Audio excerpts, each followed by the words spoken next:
Hi ನಮಸ್ಕಾರ ಎಲ್ಲರಿಗೂ ಹೊಸ ವರ್ಷದ ಶುಭಾಶಯಗಳು. ಅದೇ ರೀತಿ ನಮ್ಮ ಒಂದು ಟೆರೆಸ್ ಗಾರ್ಡನ್ ಬೆಂಗಳೂರಿನಲ್ಲಿ ನಾವು ಏನು ಮಾಡ್ಕೊಂಡು ಬರ್ತಾಯಿದ್ದೀವಿ. ಇದು 2ನೇ ವರ್ಷ. ಹೋದ ವರ್ಷ ನೀವೆಲ್ಲ ನೋಡಿದ್ರಿ ಎಷ್ಟೆಷ್ಟು ವೆಜಿಟೇಬಲ್ನ ನಮಗೆ ಮನೆಗೆ ಬೇಕಾಗುವಷ್ಟು ನಾವು ಬೆಳೆದಿದ್ದೀವಿ ಅಂತ. ಈ ವರ್ಷದ ಪ್ರಾರಂಭದಲ್ಲಿ ಮೊದಲನೇ ವಿಡಿಯೋ ನಾನು ಶೇರ್ ಮಾಡ್ತಾಯಿದ್ದೀನಿ. ಈ ವಿಡಿಯೋದಲ್ಲಿ ನಾನು ಕಂಪ್ಲೀಟಾಗಿ ಈ ಮಣ್ಣನ್ನು ಹೇಗೆ ನಾವು ಫಲವತ್ತತೆ ಮಾಡಬೇಕು, ಯಾಕಂದರೆ ಒಂದು ವರ್ಷ ಬೆಳೆದಿದ್ದೀವಿ. ಇವಾಗ ಅದನ್ನು ಹಾಗೆ ಇನ್ನೂ ಬೆಳೆಯೋಕ್ಕೆ ಹೋಗಿದ್ರೆ ಅಷ್ಟೊಂದು ಪವರ್ಫುಲ್ಲಾಗಿ ಪ್ಲ್ಯಾಂಟ್ಸ್ಗಳು ಬರೋಲ್ಲ. ಯಾಕಂದರೆ ಮಳೆ ಜಾಸ್ತಿ ಆಗಿದೆ, ಮಣ್ಣು ಗಟ್ಟಿಯಾಗಿರುತ್ತೆ. ಅದನ್ನೆಲ್ಲ ನಾವು ಹದ ಮಾಡ್ಕೋಬೇಕು, ಸಾಫ್ಟ್ ಆಗಬೇಕು. ಅದಕ್ಕೋಸ್ಕರ ನಾವು ಮಣ್ಣನ್ನು ಹೇಗೆ ಹದ ಮಾಡ್ಕೋಬೇಕು, ಮತ್ತು ಇನ್ನೂ ಹೊಸ ಪ್ಲ್ಯಾಂಟ್ಗಳನ್ನು ಯಾವ ರೀತಿ ಪಾಟ್ಗಳನ್ನ ರೆಡಿ ಮಾಡ್ಕೋಬೇಕು. ಅದೇ ರೀತಿ ಹಳೆ ಪಾಟ್ಗಳು, ಈಗ ಫ್ರೂಟ್ಸ್ಗಳನ್ನೆಲ್ಲ ಬೆಳೀತಾ ಇರ್ತೀವಿ, ಆ ಗಿಡಗಳನ್ನ ಕಂಪ್ಲೀಟಾಗಿ ತೆಗೆದು ಹಾಕೋಕ್ಕಾಗಲ್ಲ. ಅದನ್ನು ಯಾವ ರೀತಿ ನಾವು ಫಲವತ್ತತೆಯನ್ನು ಇನ್ಕ್ರೀಸ್ ಮಾಡಬೇಕು ಅನ್ನೋಂಥದ್ದನ್ನು ಈ ವಿಡಿಯೋದಲ್ಲಿ ನಿಮಗೆ ಶೇರ್ ಮಾಡ್ತಾಯಿದ್ದೀನಿ. ನಮ್ಮ ಚಾನಲ್ನ ಸಬ್ಸ್ಕ್ರೈಬ್ ಮಾಡಿರಿ ಮತ್ತು ಎಲ್ಲರಿಗೂ ಶೇರ್ ಮಾಡಿರಿ. ಯಾವುದೇ ರೀತಿಯ ಡೌಟ್ಸ್ ಇದ್ದರೆ ಮೆಸೇಜಲ್ಲಿ ತಿಳಿಸಿ, ನಾನು ಅದಕ್ಕೆ ಹೆಲ್ಪ್ ಮಾಡೋಕ್ಕೆ ಟ್ರೈ ಮಾಡ್ತೀನಿ. ಇವಾಗ ತೋರಿಸ್ತಾ ಹೋಗ್ತೀನಿ ಒನ್ ಬೈ ಒನ್ನು, ಕಂಪ್ಲೀಟಾಗಿ ವಾಚ್ ಮಾಡಿ. ನೋಡಿ, ಈ ಗಿಡ ಇದೆಯಲ್ಲ, ಇದು ಕರಿಬೇವು ಗಿಡ. 1.5 ವರ್ಷದ ಗಿಡ ಇದು. ಈಗ ಇದರಲ್ಲಿ ಏನಂತಂದರೆ ಈ ಪಾಟನ್ನು ಕಂಪ್ಲೀಟಾಗಿ ಡಂಪ್ ಮಾಡಿ ಇದು ಮಾಡೋಕ್ಕಾಗಲ್ಲ, ಯಾಕಂದರೆ ಇದು ತೆಗೆದುಬಿಟ್ರೆ ಒಣಗಿಬಿಡುತ್ತೆ. ಸೊ ಹಾಗಾಗಿ ನಾನೇನು ಮಾಡ್ತಾಯಿದ್ದೀನಿ ಅಂತಂದರೆ ಸೈಡ್ಗಿರೋ ಮಣ್ಣನ್ನು ರಿಮೂವ್ ಮಾಡ್ತಾಯಿದ್ದೀನಿ. ಯಾಕಂತಂದರೆ ಅದು ತುಂಬ ಒಂದು ವರ್ಷದಿಂದ ಅದೇ ಮಣ್ಣು ಇರೋದೆ ಅಲ್ವಾ, ಸೊ ಅದರ ಪೋಷಕಾಂಶಗಳು ಕಡಿಮೆ ಆಗಿರುತ್ತೆ. ಸೊ ಅದನ್ನು ನಾವು ಜಾಸ್ತಿ ಮಾಡಬೇಕು ಅಂತಂದರೆ ನಾನೇನು ಮಾಡಿದ್ದೀನಿ, ಆಲ್ರೆಡಿ ಬೇರೆ ಪಾಟಲ್ಲಿರೋ ಮಣ್ಣನ್ನು ಒಂದು 20 ದಿವಸ ಹಿಂದೆ ಬಿಸಿಲಿಗೆ ಹಾಕಿ ಡ್ರೈ ಮಾಡಿಸಿದ್ದೀನಿ. ಸೊ ಅದನ್ನು ನಾನು ಇದಕ್ಕೆ ಹಾಕಬೇಕಾಗತ್ತೆ. ಸೊ ಹಾಗಾಗಿ ಇಲ್ಲಿ ಸೈಡ್ಗಿರೋ ಮಣ್ಣನ್ನು ಏನು ಮಾಡ್ತಾಯಿದ್ದೀನಿ, ರಿಮೂವ್ ಮಾಡಿ. ನೋಡಿ ಎಷ್ಟು ಲೆವೆಲ್ ರಿಮೂವ್ ಮಾಡಬೇಕು ಅಂತಂದರೆ ಮೇನ್ ರೂಟಿಗೇನು ಮೇನ್ ರೂಟ್ಗಳು ಕಟ್ ಆಗಬಾರ್ದು, ಬಟ್ ಸೆಂಟರ್ ರೂಟ್ಗಳು ಹಾಗೆ ಇರಬೇಕು. ಒಂದು ಅರ್ಧ, ನಿಮ್ಮ ಪಾಟ್ ಸೈಜ್ ಎಷ್ಟು ಅದರ ಅರ್ಧವನ್ನು ನೀವು ತೆಗಿಬೇಕು. ನೋಡಿ, ಈ ಥರ ನಾನು ಡ್ರೈ ಮಾಡಿಸಿದ್ದೀನಿ. ಇವಾಗ ಸೆಂಟ್ರಲ್ಲಿ ಹಾಕ್ತೀನಲ್ವ, ಇದು ಡ್ರೈ ಮಾಡಿಸಿದ್ದೀನಿ. ಈ ಮಣ್ಣು ಕಂಪ್ಲೀಟಾಗಿ ಸೂರ್ಯನ ಇದಕ್ಕೆ ತುಂಬ ಡ್ರೈ ಆಗಿದೆ, ಸಾಫ್ಟ್ ಆಗಿದೆ. ಈ ಥರದ ಮಣ್ಣನ್ನು ನಾವು ಏನಂತಂದರೆ ಮತ್ತು ಈಗ ಏನು ಎಷ್ಟು ಪ್ರಮಾಣ ನಾನು ಮಣ್ಣು ತೆಗೆದಿರ್ತೀನೋ ಆ ಪಾಟಿಂದ, ಅದಕ್ಕೆ ಏನು ಮಾಡಬೇಕಾಗತ್ತಂದರೆ ಈ ಥರ ನಾನು ಮಣ್ಣನ್ನು ತೊಗೊಂಡು, ತುಂಬ ನೋಡಿ ಎಷ್ಟು ಸೂಸಾಗಿದೆ ಮಣ್ಣು, ತುಂಬ ಸಾಫ್ಟ್ ಆಗಿದೆ. ಸೊ ಈ ಮಣ್ಣಿಗೆ ಏನು ಮಾಡ್ತೀನಿ ಅಂತಂದರೆ ನಾನು ಒಂದು ಕುರಿ ಗೊಬ್ಬರ, ನನ್ನ ಹತ್ರ ಕೊಟ್ಟಿಗೆ ಗೊಬ್ಬರ ಇದೆ. ಕೊಟ್ಟಿಗೆ ಗೊಬ್ಬರ ಇದು ತೊಗೊಂಬಂದು ಒಂದು 15 ದಿವಸ ಆಯಿತು. ನಾನು ಬರಬೇಕಾದ್ರೆ ಇದು ತುಂಬ ಇನ್ನೂ ಹಸಿ ಇತ್ತು. ನಾನು ಒಂದು 15 ದಿವಸ ಬಿಟ್ಟಿದ್ದೀನಿ, ಸ್ವಲ್ಪ ಅದು ಇನ್ನೂ ಡ್ರೈ, ಸ್ವಲ್ಪ ಹಸಿ ಹೋಗಲಿ ಅಂತ. ಸೊ ಇವಾಗ ತುಂಬ ಚೆನ್ನಾಗಿ ಬಂದಿದೆ. ಇದನ್ನೇನೆಂದರೆ ನಮ್ಮ ಮಣ್ಣಿಗೆ ಮಿಕ್ಸ್ ಮಾಡ್ಕೋಬೇಕಾಗುತ್ತೆ. ಕುರಿ ಗೊಬ್ಬರ ಇದೆ ಆ್ಯಕ್ಚುಲಿ. ಕೊಟ್ಟಿಗೆ ಗೊಬ್ಬರ ಅಂದ್ರೆ ಏನು, ಕುರಿ ಗೊಬ್ಬರ, ಸೆಗಣಿ ಗೊಬ್ಬರ ಅಲ್ಲ, ಕುರಿ ಗೊಬ್ಬರ. ತುಂಬ ಸ್ಟ್ರಾಂಗ್ ಆ್ಯಕ್ಚುಲಿ ಇದು. ಯಾಕಂದರೆ ಈ ಕುರಿ ಗೊಬ್ಬರದಲ್ಲಿ ವಿಶೇಷತೆ ಏನಂತಂದರೆ ಕುರಿಯ ಉಚ್ಚೆ ಇರುತ್ತಲ್ಲ, ಅದು ತುಂಬ ಒಂದು ಸ್ಟ್ರಾಂಗ್ ಆ್ಯಕ್ಚುಲಿ ಗಿಡಗಳಿಗೆ. ಅದರ ಯೂರಿನು ತುಂಬ ಸ್ಟ್ರಾಂಗು, ಅದರಿಂದ ತುಂಬ ಫಲವತ್ತತೆ ಹೆಚ್ಚಾಗುತ್ತೆ ಗಿಡಗಳಿಗೆ. ಹಾಗಾಗಿ ನನಗಿಲ್ಲಿ ಸಿಗೋದ್ರಿಂದ ನಾನು ಅದನ್ನೇ ತೊಗೊಂಬಂದಿದ್ದೀನಿ. ಸರಿ, ಈ ಥರ ಮಿಕ್ಸ್ ಮಾಡ್ಕೊಳ್ಳಿ.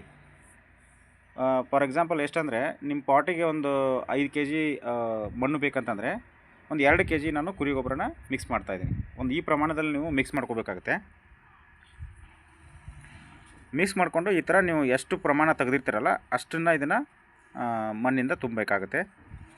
ಇದರಲ್ಲಿ ಯಾವುದೇ ರೀತಿ ಕಲ್ಲುಗಳು ಬಂದರೆ ಸ್ವಲ್ಪ ತೆಗೆದು ಸೈಡ್ಗೆ ಹಾಕಿ. ಯಾಕಂದರೆ ಕಲ್ಲಿದ್ದರೆ ಓಕೆ, ಬಟ್ ಪ್ಲಾಸ್ಟಿಕ್ ಐಟಮ್ ಮಾತ್ರ ಇರಬಾರ್ದು. ಯಾಕಂದರೆ ಅದು ಗಿಡಗಳ ರೂಟ್ಗಳನ್ನ ಬೆಳೆಯೋಕ್ಕೆ ಬಿಡಲ್ಲ, ಅದು ಬೇರುಗಳಿಗೆ ಬೆಳೆಯೋಕ್ಕೆ ಬಿಡಲ್ಲ. ಹಾಗಾಗಿ ಆದಷ್ಟು ಅವಾಯ್ಡ್ ಮಾಡಿ. ಆಮೇಲೆ ಈ ಥರ ಮಾಡಿ ಸೆಂಟ್ರಲ್ಲಿ ಸ್ವಲ್ಪ ಮಾಡಿ ಅದರಲ್ಲಿ ಸ್ವಲ್ಪ ಮೇಲೆ ಮತ್ತೆ ಇನ್ನೊಂಚೂರು ಕುರಿ ಗೊಬ್ಬರ ಹಾಕ್ತಾಯಿದ್ದೀನಿ. ಇದೊಂದು ಪಾಟ್ ಇದೆ. ಈ ಪಾಟಲ್ಲಿ ಏನು ತೋರಿಸ್ತಾ ಇದ್ದೀನಿ ಅಂತಂದರೆ, ನಾನು ಇದು 1.5 ವರ್ಷ ಆಯಿತು ನಾನು ಮಣ್ಣು ಚೇಂಜ್ ಮಾಡಿಲ್ಲ ಒನ್ ಟೈಮು. ಆದರೆ ಇದರಲ್ಲಿ ಯಾವುದೇ ರೀತಿ ಏನು ಫ್ರೂಟ್ಸ್ ಗಿಡ ಅಂದರೆ ಕರಿಬೇವು ಗಿಡ ಅಥವಾ ನುಗ್ಗೆ ಗಿಡ, ಮ್ಯಾಂಗೋ ಗಿಡ ಆ ಥರ ಅಲ್ಲ. ಇದರಲ್ಲಿ ಬರೀ ನಾನು ವೆಜಿಟೇಬಲೇ ಬೆಳೆದಿದ್ದೆ.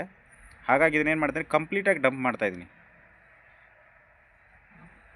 ಕಂಪ್ಲೀಟ್ ಡಂಪ್ ಮಾಡಿ ಇದನ್ನು ಒಂದು 15 ದಿವಸ ಬಿಡ್ತೀನಿ. ನಾನು ಬಿಡಬೇಕು, ಯಾಕಂದರೆ ಸನ್ಲೈಟ್ಗೆ ಏನಾಗುತ್ತೆ ಅಂದರೆ ಮಣ್ಣು ತುಂಬ ಡ್ರೈ ಆಗಿ ತುಂಬ ಸಾಫ್ಟ್ ಆಗುತ್ತೆ.